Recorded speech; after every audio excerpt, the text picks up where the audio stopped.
Au milieu de cette forêt allemande, les vestiges d'une ville interdite se dressent encore fièrement. Wunsdorf, une enclave au cœur de l'ancienne RDA, réservée aux seuls militaires soviétiques après la Seconde Guerre mondiale. Depuis qu'elle a été désertée il y a 30 ans, tout est comme figé dans le temps.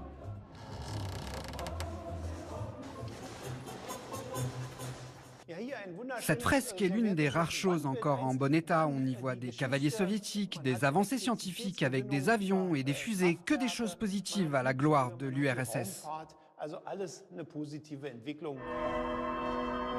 Dans ces couloirs poussiéreux, ont vécu jusqu'à 70 000 personnes, des soldats et leurs familles. La plus grande garnison en dehors de l'Union soviétique. Tout était à leur disposition, magasins, écoles, piscines et lieux de divertissement. Bienvenue dans le théâtre.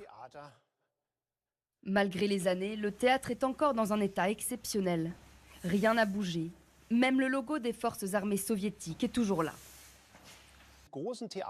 Dans ce grand théâtre, il y a 500 places. De nombreuses troupes venaient de partout, de l'URSS, de l'étranger, jouaient ici. Il y avait un très grand répertoire pour divertir la garnison soviétique. Après la réunification allemande, l'armée rouge est partie progressivement. Le dernier soldat a quitté ces lieux en 1994. À l'époque, dans les rues de Wunsdorf, leur départ est vécu comme un soulagement par les citoyens allemands. La ville est alors restée en l'état. Des projets ont bien été imaginés, mais vite abandonnés faute d'argent. Des visites sont depuis organisées pour les touristes du monde entier.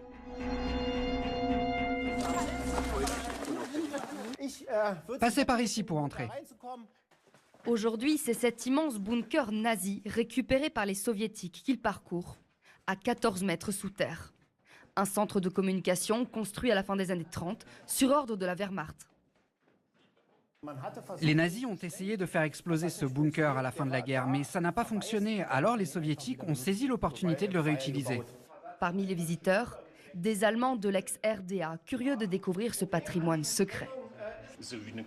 C'est comme un voyage dans le temps, je découvre beaucoup de choses soviétiques. Moi, j'ai grandi en RDA, alors c'est vraiment passionnant de voir ça. C'est impressionnant, surtout vu les conditions dans lesquelles ils ont travaillé, sans lumière du jour, avec l'air qui est mauvais.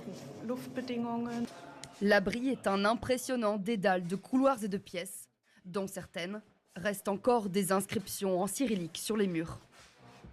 Regardez, le bunker fait 117 mètres de long. À leur départ, les soldats soviétiques ont creusé un trou pour remonter leur matériel à la surface.